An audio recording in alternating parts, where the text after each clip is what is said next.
When I first decided to tell my story, well, a very small part of my story, it was scary. I knew people would be supportive, but I didn't know that there would be so many people who would come to me after and say that they were feeling the same way and didn't know what to do about it. I felt like I've been reading books, I've been watching stuff on YouTube. I mean, my goal is to share more of my story or to just share, not even my story, just like how it feels to live this way. Because there's a lot more people dealing with it than I even originally thought. A lot more people who are dealing with it in the same way I am, who feel like it's not bad enough, but it is. If it's affecting your life, if this isn't exactly who you are, and you know that, and you want to change it, trust me, it's bad enough. It's bad enough to need to do something about it and to ask for help. I when I first decided to make an appointment with a psychologist, I did it all online. I didn't even want to actually talk to a person. And honestly, that is basically one of the definitions of social anxiety. So there we go. I didn't want to. I didn't even know like how to explain why I was making this appointment. And the therapist, she was she was really sweet. She asked questions. I answered them as well as I could, but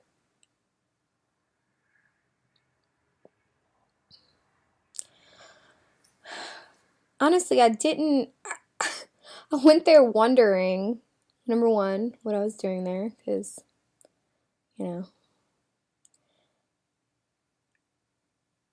I knew people. I knew people who were depressed and who had gotten help. And the their issues were so much bigger than mine. They needed this. And I felt like I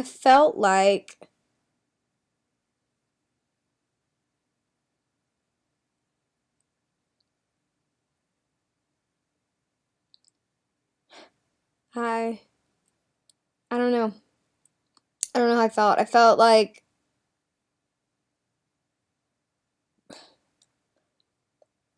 why I haven't even, I have a great family. I have a home. I have a good job. Why why can't I just take care of this myself? There are other people who are dealing with much bigger things that they cannot help. Mine are not, this is not a physical thing. Nothing had just happened to me that I was trying to deal with and couldn't. It wasn't even, it wasn't one thing. It wasn't anything as far as I could explain, as far as I understood myself. And so to be in that room and to be telling her just the things I was going through, and then her starting to ask about the past. And, I even brought up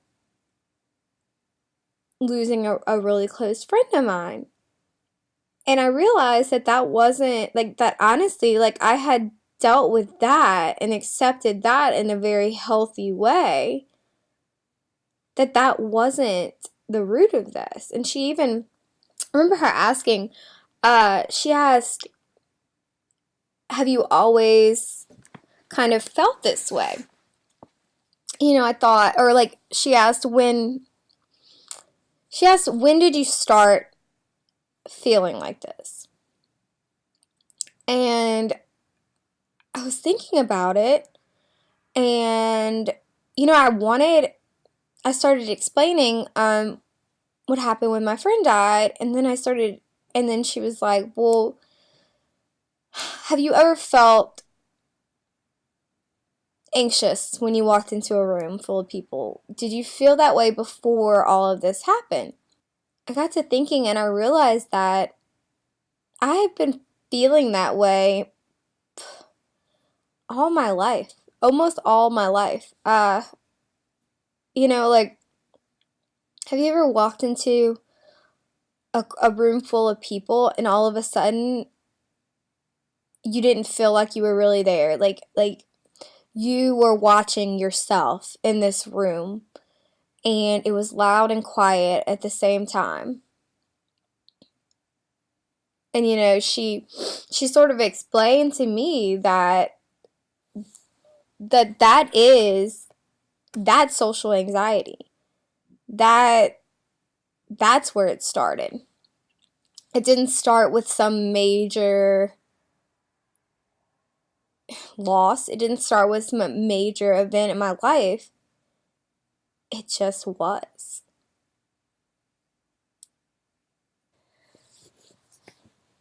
How do you know?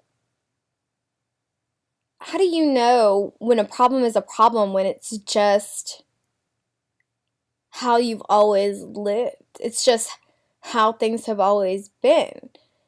So it wasn't until that moment, I mean, I knew the things that were happening now. I knew the reason I made the appointment. I knew the things that were going through my head, and I knew this wasn't okay, and I knew I couldn't live this way. But I had not realized that I had been living like this my entire life. And it's very hard to know that you need help for something when you don't even know what that something is, or that isn't just how things are. It was like I couldn't breathe. It was so overwhelming. I was actually in my office at work with the door shut, and I was silently going crazy, and nobody knew. Nobody knew.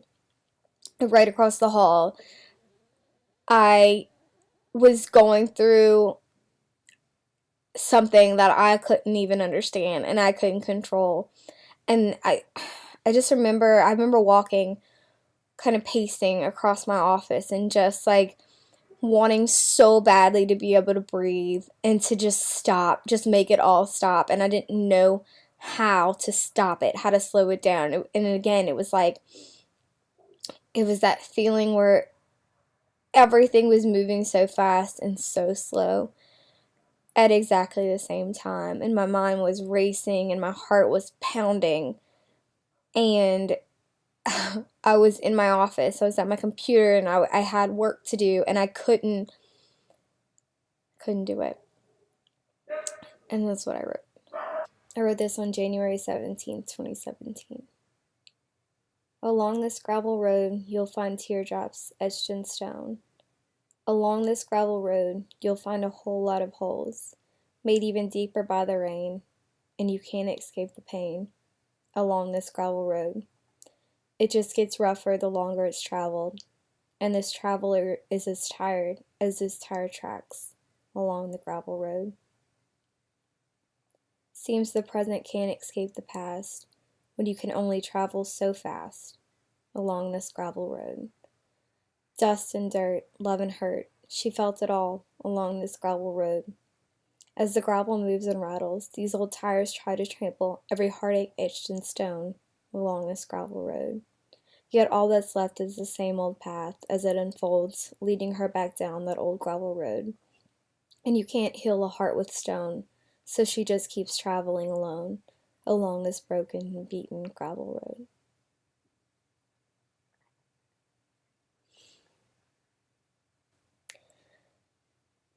It's been a year. It's been a year since I decided to get help for my depression and anxiety. I was depressed. I was depressed. And some days it still feels like I'm there. Some days I go back. Some days, it's harder than others, but not every day. And that's how I know I'm okay. Because not every day feels exhausting, and not every day feels like I'm drowning, and not every day. Not every day. The anxiety is still there sometimes, you know? Um, and it always will be. It always will be, but it's not stopping me from being the person I'm supposed to be. It's not stopping me from walking up to a person and telling them, "Hi, I'm Chelsea Barona. Let me tell you my story." It's not stopping me from doing all those things I never thought I would do. It's not stopping me anymore. And that is how I know that I'm going to be okay. Anxiety is so hard. So hard living with it.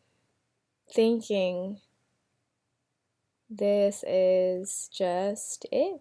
This is the normal way to feel. Then you start talking to people, you're talking about how anxious you feel, and that it's really not even something you could super explain, but it's made me do some things that's not me. It's made me be somebody that I'm not. When I have gone through things with other people, and there's it's just, I don't I don't tell you. I don't tell anybody, because chances are you felt the exact same way. And then you tell somebody, you tell a friend, and they're like, I don't know, I don't understand. And you realize this is not normal. This is not normal. You know what helped me?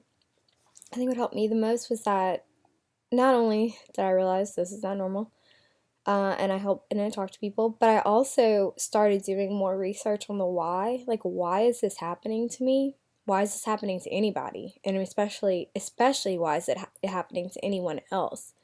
Like, when you're depressed and when you're anxious, you think, this is just, it's not really, I don't know, you almost don't feel worth being okay, you know? And so some of that feeling is still there. Like, it's not really about me, but for those people who are anxious and depressed and thinking about suicide or self-harming, for those people, knowing why this is happening to you is a really powerful thing. They don't have all the answers yet, just like anything. But it all stems from your brain. It does. It's and I have read these books, and yet I can't even sit here and try to tell you in those terms, those scientific terms, exactly what's happening. It's basically the circuits in your brain aren't connecting correctly. And so those things that, like impulses and your feelings and your emotions and all those things aren't all connecting exactly as they should, and it's making you feel this way. Your brain is basically fucking with you. And so, knowing that means that there's ways to stop it from happening. And I think that's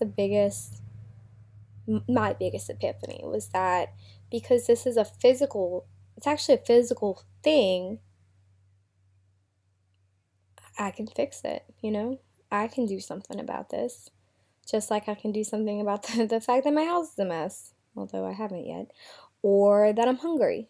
I or if you have a cold, you take medicine. You do natural things like you drink tea, whatever else. You're hungry, you eat. If your house is dirty, you clean it. And it's really and it sounds so simple, but you know it is. And no, the fix is not simple, but the fact that this is a problem that you can fix is a fact. It's a fact. You can fix this. I don't have the answers, but somebody does. Somebody can help you. Somebody helped me. And I'm not sitting here to be the solution for you, but I am sitting here to say, to be that little push you need to get help, hopefully. And to know that you're not alone. I know it sounds so cliche, but at the end of the day, you're not. You are so, so not alone. This is not rare. But that does not make it any less painful.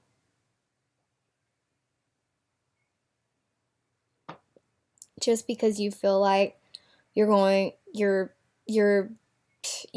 issues are not as big as someone else's, that doesn't mean they're not a problem. And that doesn't mean you don't deserve just as much support as somebody who does have maybe something a little more serious, who's been through a trauma. Just because you haven't been through a trauma doesn't mean that you're not feeling the effects of depression and anxiety. That's only one of the things that can kickstart depression. Trauma. Trauma's a big one though. You know, if you have been through a trauma, you cannot do this alone. That trauma has affected your brain. And so it's going to take a little bit more to fix it than it would for somebody who has not been through anything. Trauma is just one of the things though. They've also just found out that it's actually in our DNA. If you have a family history of depression, you're more likely to be depressed. And that's hard because, especially for the generation before us, there's almost a taboo around therapy and getting help for a mental illness. You know, I've even talked to some people whose parents say they've felt the way their child does, but they just deal with it because that's what you're supposed to do. It's not. You should just deal with. It's not something that you should just accept. It's not nothing. It's hereditary, possibly. It is, obviously it can come from trauma. It is circuits in your brain that are not doing what they should be doing. It's a lot of things, but one thing it's not is nothing.